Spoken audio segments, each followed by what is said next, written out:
Hi friends, hello, welcome to easy drive. Friends, ఈ రోజు మనం ఈ వీడియోలో తెలుసుకోబోతున్న టాపిక్ ఏంటంటే లెగ్స్ పొజిషన్ గురించి అండి. సో మన కార్లో 3 పెడల్స్ ఉంటాయి మాన్యువల్ కార్లో. A for accelerator, B for brake, C for clutch. ఈ లెగ్స్ పొజిషన్ ఎంత పర్ఫెక్ట్గా ఉంటే మన డ్రైవింగ్ జర్క్ లేకుండా అంత పర్ఫెక్ట్గా ఉంటుంది. సో ఫస్ట్ వచ్చేసి క్లచ్ గురించి చూద్దాం. లాస్ట్ వన్ సి గురించి చూద్దాం. క్లచ్, ఇది వచ్చేసి మనం క్లచ్ని చాలామంది ఫింగర్తో ప్రెస్ చేస్తూ ఉంటారు, ఇట్లా ప్రెస్ చేస్తూ ఉంటారు, లేదా కాలు పైకి లేపి ఇట్లా ప్రెస్ చేస్తూ ఉంటారు.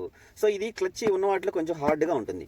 సో మనం దీన్ని ఈజీగా యాక్సెస్ చేయాలంటే ఇట్లా ఫింగర్ కాదండి, అట్లా ఫుల్ లెగ్ కాదు, ఇట్లా ఫింగర్ ప్లస్ కొంచెం ఫుట్ ఇట్లా ఉంచుకోవాలండి. ఇట్లా ఈ పొజిషన్లో కొంచెం ఫుట్ ఇలా టచ్ అయ్యేలాగా ఉంటే ఇక్కడ మనం ప్రెస్ చేసినప్పుడు ఎక్కువ ప్రెషర్ పెట్టాల్సి ఉంటుంది.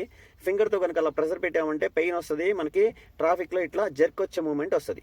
సో ఇట్లా కొంచెం కాలు అండ్ ఫింగర్ టచ్లో ఉంచుకొని ఇలా ఈ పొజిషన్లో పెట్టుకోవాలి.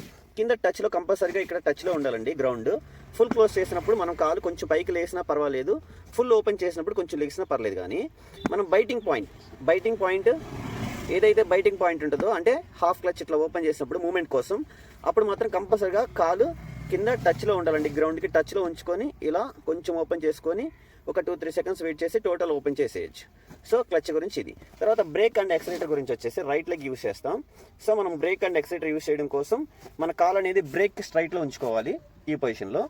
ఈ బ్రేక్ అండ్ యాక్సిలరేటర్ మాత్రం జస్ట్ ఫింగర్ టిప్ని యూస్ చేసుకున్న చాలండి. లైట్గా ప్రెస్ చేసినా కానీ మనం ఎక్కువగా యూస్ చేయం కాబట్టి పెద్దగా తక్కువ ప్రెజర్ ఇచ్చినా సరిపోతుంది, పెయిన్ కూడా మనకి పెద్దగా రాదు. అలానే యాక్సిలరేటర్ ఇవ్వాలంటే మాత్రం యాక్సలరేషన్ చేయాలంటే లెగ్ని ఇలాగా క్రాస్గా యూస్ చేసుకోవాలి.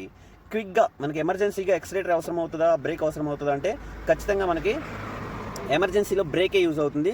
సో లెఫ్ట్ లెగ్ ఏమో క్లచ్ ఆపోజిట్, రైట్ లెగ్ ఏమో బ్రేక్ ఆపోజిట్. మనం యాక్సిలరేటర్ వాడాలంటే కాల్ని ఇలాగా వి షేప్లో క్రాస్గా యూస్ చేసుకొని యాక్సిలరేటర్ యూస్ చేసుకుంటూ మళ్ళీ ఏదైనా అవసరం వచ్చినప్పుడు క్విక్గా బ్రేక్ దగ్గరికి వచ్చేలా ఉండాలి. ఫ్రెండ్స్, ఈ వీడియోలో నేను ఇచ్చిన ఇన్ఫర్మేషన్ మీకు నచ్చినట్లయితే ఖచ్చితంగా ఈ వీడియోని లైక్ చేయండి,